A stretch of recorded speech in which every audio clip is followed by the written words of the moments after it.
Once upon a time in a busy city, there was a little girl named Sophie. Sophie was very smart and came from a wealthy family. She had lots of toys and fancy clothes.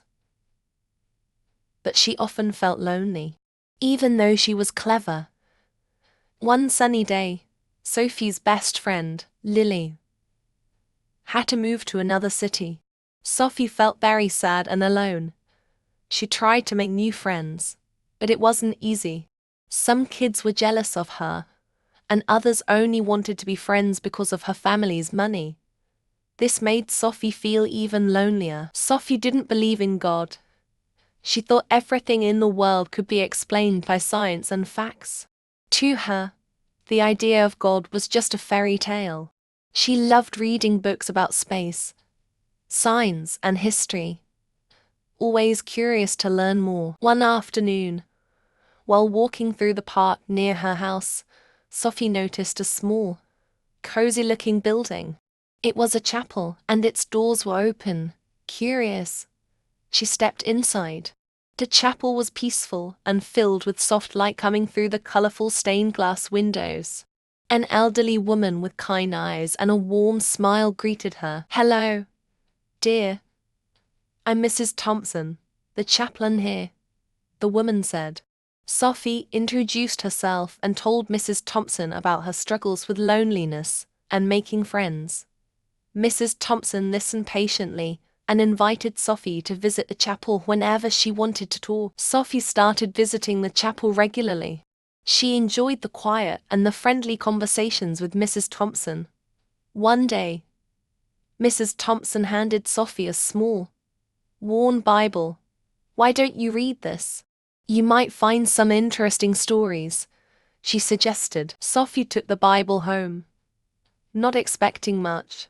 But as she read, she found herself drawn to the stories about Jesus. She read about his kindness, his love for everyone, and how he helped people in need. Sophie was especially touched by how Jesus always cared for those who were lonely or sad. As she read more, Sophie felt something change inside her.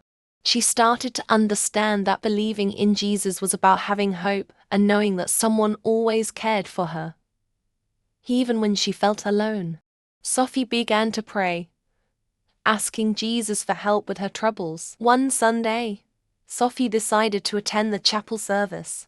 She listened to the beautiful songs and the stories about Jesus. She felt a warm, comforting feeling in her heart. For the first time, Sophie felt truly at peace. Sophie's life was not perfect, and she still faced challenges. But with Jesus in her heart, she felt stronger and more hopeful. She knew she was never alone and that Jesus was always with her, guiding her path. And so, Sophie's journey with Jesus began, leading her to a life filled with love, kindness, and endless possibilities. She grew up to be a wise and compassionate young woman, ready to make the world a better place with Jesus by her side. From that day on, Sophie decided to follow Jesus. She found strength in her new faith and started to see the world in a more positive light. She reached out to other kids at school, offering a helping hand and a kind word. Slowly, she made new friends who liked her for who she was, not for her money.